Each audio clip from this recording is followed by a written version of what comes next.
हमारे जितने भी द्वंद है परिवार के साथ में, कलीग के साथ में, रिश्तेदारों के साथ में, कार्य क्षेत्र में, किसी न किसी से जो अनबन है, जो द्वंद है, वो द्वंद को बहुत गहरे तल पे आप जब जाएंगे तो आप समझ पाएंगे कि जो श्री जी साईं बाबा बात कर रहे हैं नाना साहब चांदोरकर से, उस कन्वर्सेशन में आपके समस्या का हल है।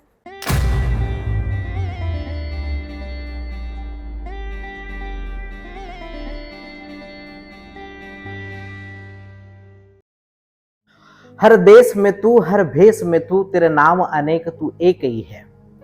आज जिस घटना का हम जिक्र करने जा रहे हैं वो उस घटना के जो केंद्र है वो है नाना साहब चांदोरकर जी। नाना साहब चांदोरकर वो शख्सियत है जिन पर श्री जी साईं बाबा की विशेष कृपाएं हुई है और अनेक अनुभव उनको प्राप्त हुए हैं, जिसका जिक्र हम साईं सचरित्र में भी पढ़ते हैं और अन्य लीलाओं में भी उनका जिक्र आता है। तो आज जिस लीला का वर्णन हम करने जा रहे हैं उसका जो केंद्र है वो नाना साहब चांदोरकर जी है और इस घटना के बाद में उनकी भक्ति बाबा के प्रति और भी प्रगाढ़ हो गई। नाना साहब चांदोरकर अहमदनगर में मामलतदार के पद पर पदस्थ थे और उसी समय पे एक घटना घटी कि प्लेग जो महामारी थी वो चारों तरफ फैल गई और उसके रोकथाम के लिए सरकार ने ये निर्णय लिया कि वैक्सीनेशन हमको करवाना चाहिए, टीकाकरण करवाना चाहिए। जिस तरह से कोरोना काल में वैक्सीनें लगी उसी तरह से उस समय पर प्लेग की जो महामारी फैली थी उसके लिए सरकार ने निर्णय लिया कि इसके लिए टीकाकरण करवाया जाए। लेकिन उस समय पर कुछ भ्रांतियां थी टीकाकरण को लेकर के और आम जनमानस में सहजता से कोई टीकाकरण नहीं करवाना चाहता था। तो कलेक्टर ने यह आदेश दिया नाना साहब चांदोरकर जी को कि आप एक मिसाल के तौर पे लोगों के सामने जब जाए और स्वयं टीकाकरण करवाएं ताकि लोगों में इससे संबंधित अगर कोई भय है या कोई शंका है वो दूर हो जाए।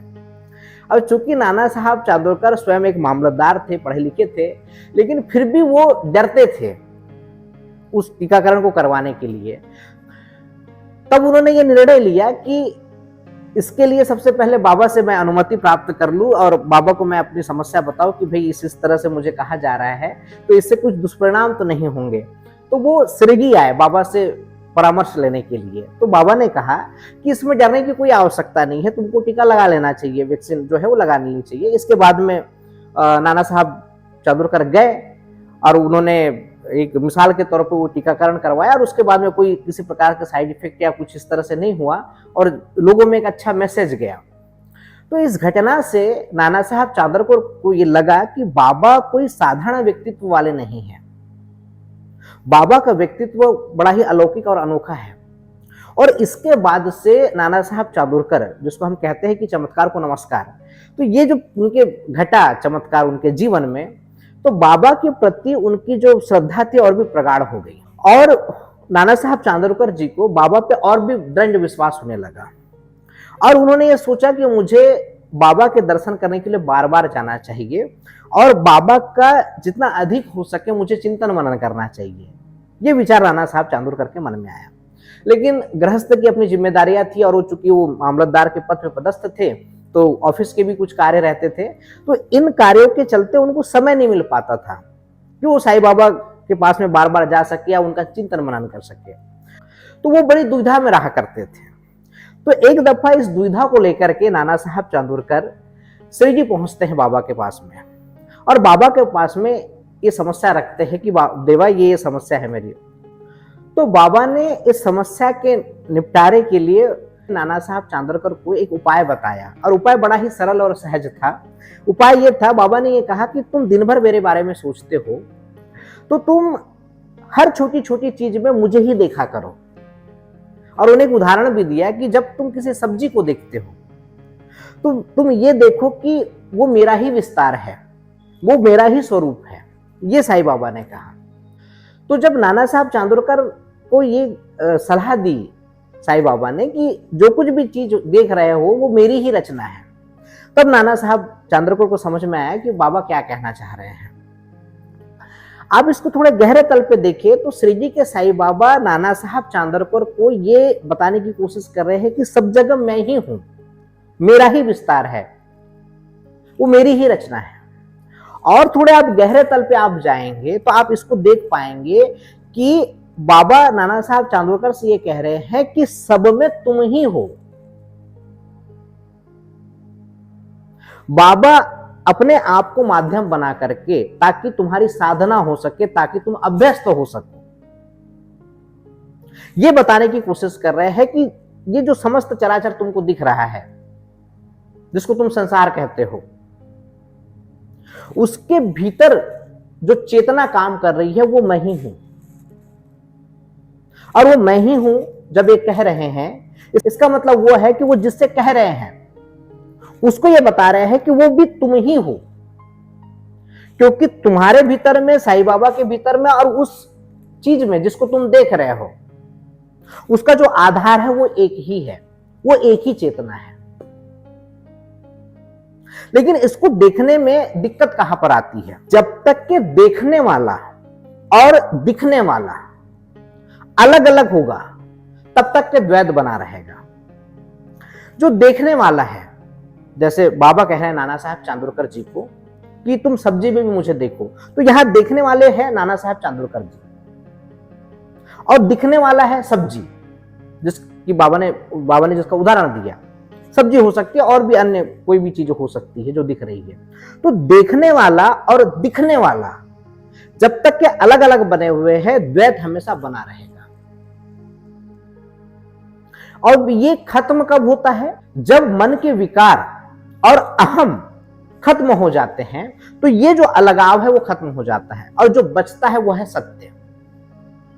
इसको सरलता से कुछ आप इस तरह से समझ सकते हैं कि हम अपने आसपास जब देखते हैं, परिवार को देखते हैं, पत्नी को देखते हैं, बच्चों को देखते हैं, जो भी हमारा कार्य क्षेत्र है हम उसको देखते हैं, बार बार हम देखते हैं, क्योंकि दो ही तलों पे व्यक्ति जीता है अपने जीवन के, एक स्वयं के तल पे जीता है खुद के, और एक दूसरों के तल पे जीता है। तो हम जब देखते हैं दूसरे को, तो हम उसमें कुछ अलग देखते हैं।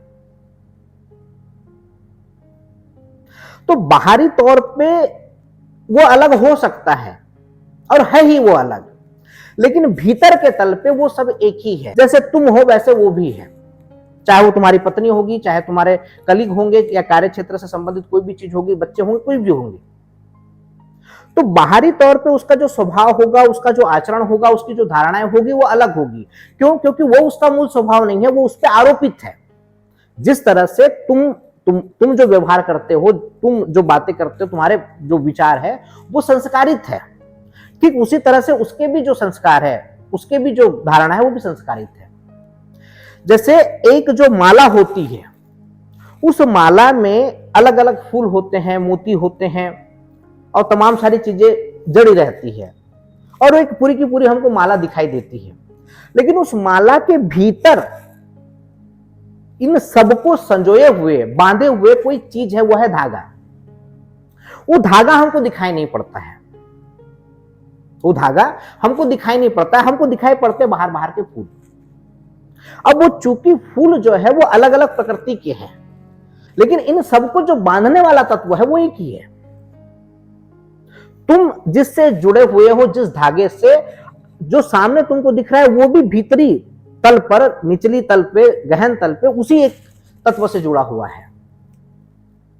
हमारे जितने भी द्वंद्व है, परिवार के साथ में, कलीग के साथ में, रिश्तेदारों के साथ में, कार्य क्षेत्र में, किसी न किसी से जो अनबन है, जो द्वंद्व है, वो द्वंद्व को बहुत गहरे तल पे आप जब जाएंगे तो आप समझ पाएंगे कि जो श्रीजी साईं बाबा बात कर रहे हैं नाना साहब चांदोरकर से, उस कन्वर्सेशन में आपके समस्या का हल है। आपकी समस्या का हल कुछ ऐसा है कि ऐसा कभी नहीं हो पाएगा कि आप जैसे सोच विचार कर रहे हैं वैसा दूसरा भी सोच विचार करे। ये मत समझ लीजिएगा कि इससे इसका मतलब ऐसा है, ऐसा बिल्कुल नहीं है।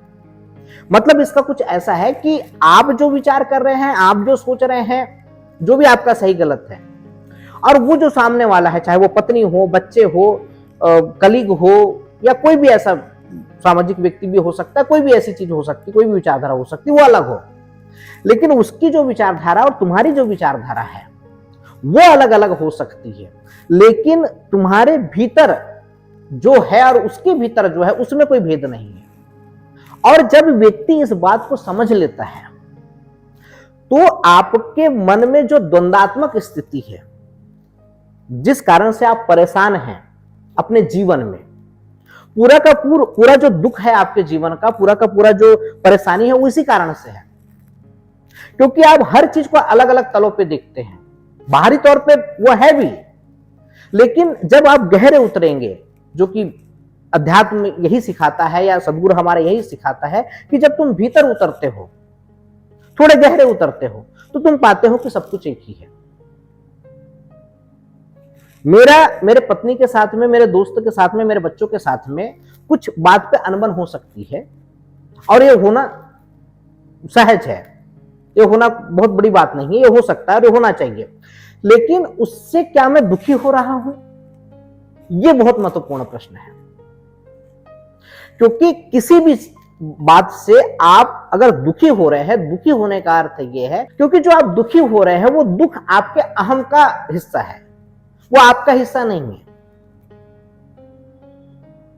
क्योंकि किसी से बातचीत करना या किसी से मनमुटाव होना ये एक अलग बात है, और उस मनमुटाव से दुखी होना ये दूसरी बात है। दोनों बातें एक नहीं है। मुझे अपने जीवन को विकसित करना है, आगे करना है, ये अलग बात है, लेकिन इसके लिए मैं किसी से ईर्ष्या करूं या किसी के प्रति जलन की भावना रखूं, ये दूसरी बात है।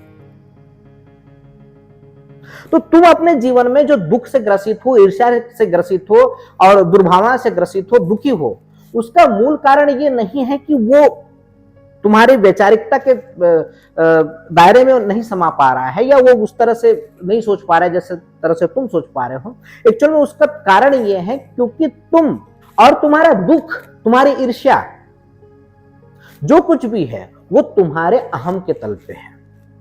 क्योंकि अहम हमेशा अपने आप को अलग करने की कोशिश करता है, क्योंकि अहम जब एक दूसरे से मिल जाएगा तो अहम गिर जाएगा तुम्हारा।